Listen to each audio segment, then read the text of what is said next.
Kak, kenapa sih nggak buat grup gitu? Grup yang isinya itu orang-orang yang lagi berjuang juga dalam proses pengobatan TB.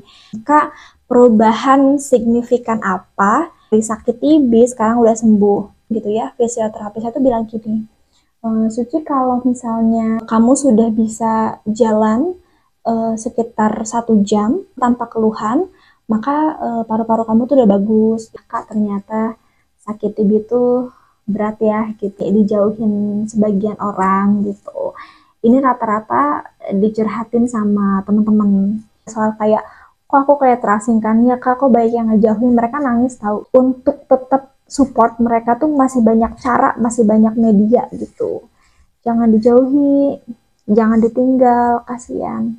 Mereka pasti senang banget ketika mereka disupport, jadi kayak ngerasa ada temen untuk berjuang sembuh gitu.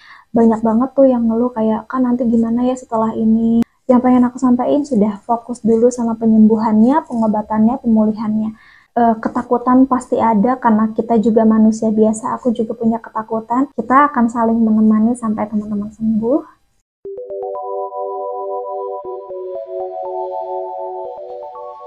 Oke, hai, assalamualaikum. Udah lama gak ngobrol ya.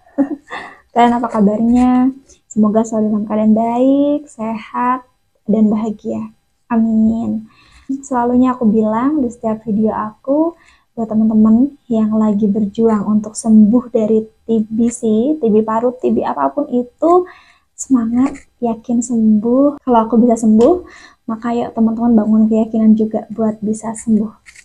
Well, kita udah lumayan lama gak ngobrol lewat YouTube, tapi di minggu-minggu kemarin, aku selalu ngisi hari-hari aku untuk balesin DM teman-teman gitu ya, sharing tentang perjalanan TB-nya. Bahkan aku sempat video call dengan beberapa temanku, ada yang dari Aceh, ada yang dari Jambi, ada yang dari Semarang. Cuman sayangnya aku lupa nge-record. Saking serunya kita ngobrol, jadi aku lupa untuk screenshot kalau nggak nge-record gitu ya. Karena emang obrolannya seseru itu. Mudah-mudahan kita terus bisa saling berbagi semangat ya.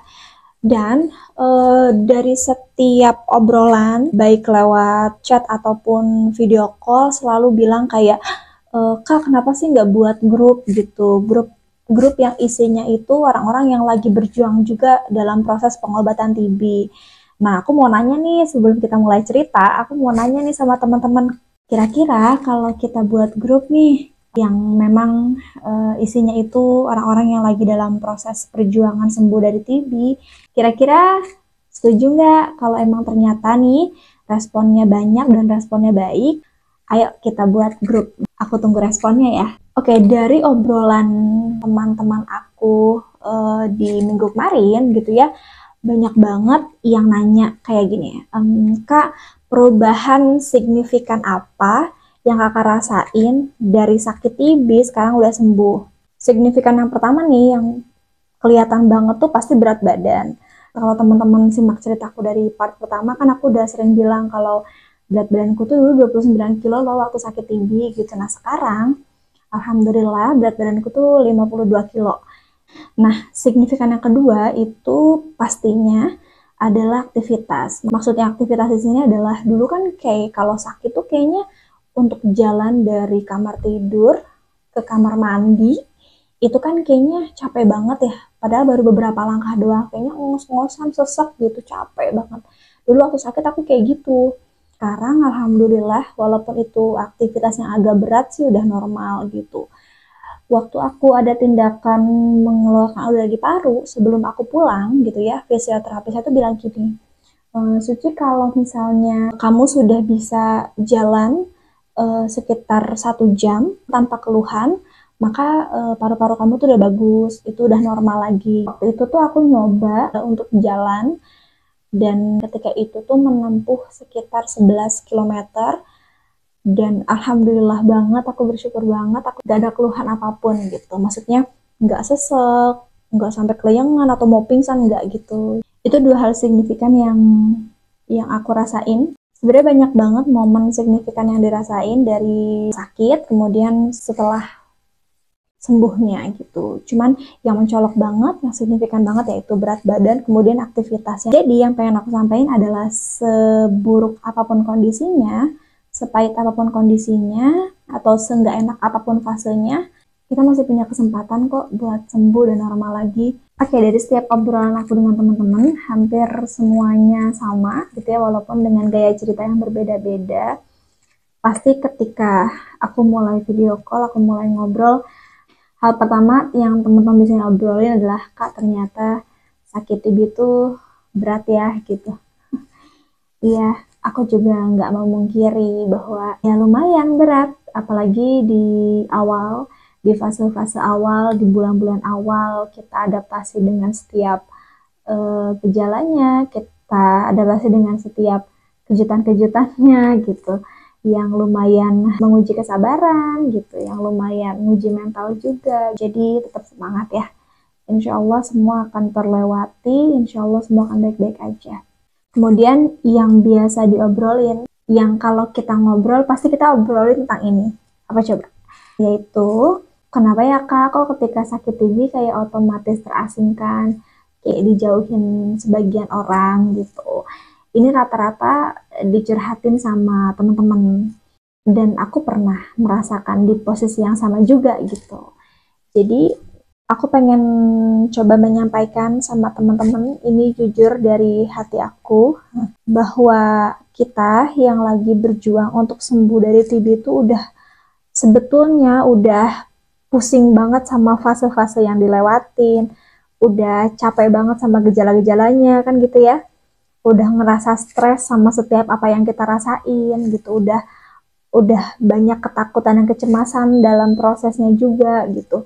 Jadi ketika kita udah stres sama semua itu, tolong jangan juga dibebankan dengan yang diasingkan atau yang dijauhi gitu ya. Karena kalau pengen tahu nih, setiap teman-teman cerita soal ini gitu ya, soal kayak, kok aku kayak terasingkan ya Kak, kok baik yang ngejauhin, mereka nangis tahu. Dan aku pun ketika di posisi itu, sama di fase itu juga aku nangis gitu, kayak kenapa sebagian orang menghilang gitu, itu sedih banget. Jadi aku pengen nyampein gitu ya, bahwa banyak media untuk bisa menyemangati orang-orang yang lagi berjuang untuk sembuh dari TB paru, karena memang yang membuat mereka down sebetulnya bukan karena sakitnya, tapi kebanyakan karena lingkungannya juga gitu, perlakuan manusia itu sendiri, bukan karena sakitnya gitu. Jadi kayak kasihan lah.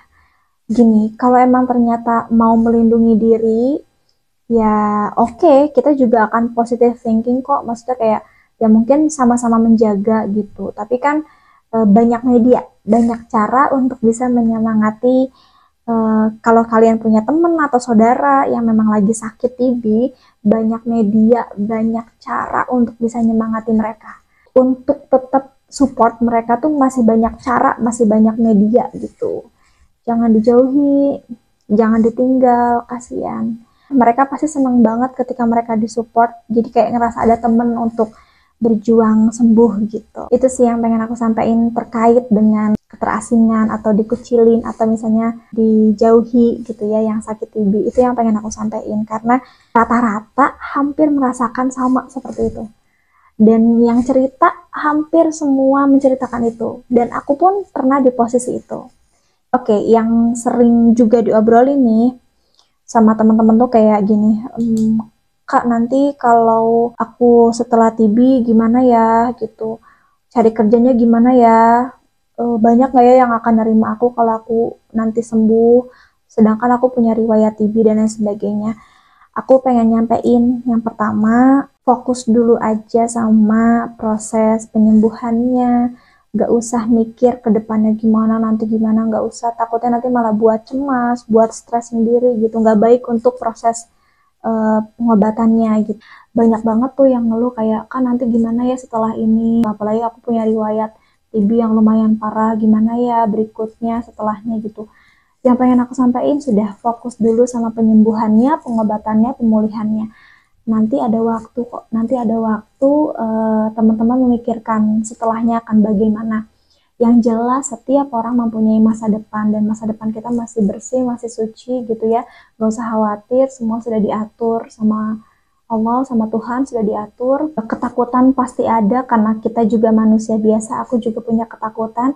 Tapi yang pengen aku sampaikan adalah semua punya waktunya masing-masing. Waktunya sekarang adalah fokus kepada proses pemulihan, penyembuhan, pengobatan. Nanti akan ada waktunya untuk memikirkan yang lain gitu. Semangat terus. Mudah-mudahan obrolan kita bermanfaat. Mudah-mudahan juga banyak yang kebangun semangatnya lewat obrolan ini. Sekarang fokus sama angka sembuhnya. Banyak loh yang sembuhnya, banyak yang berhasil.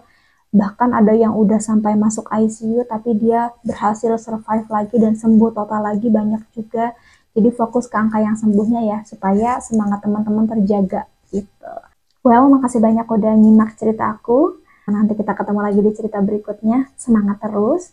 Kita akan saling menemani sampai teman-teman sembuh. Kita saling support. Sampai ketemu di cerita berikutnya. Tetap jaga kesehatan. Assalamualaikum.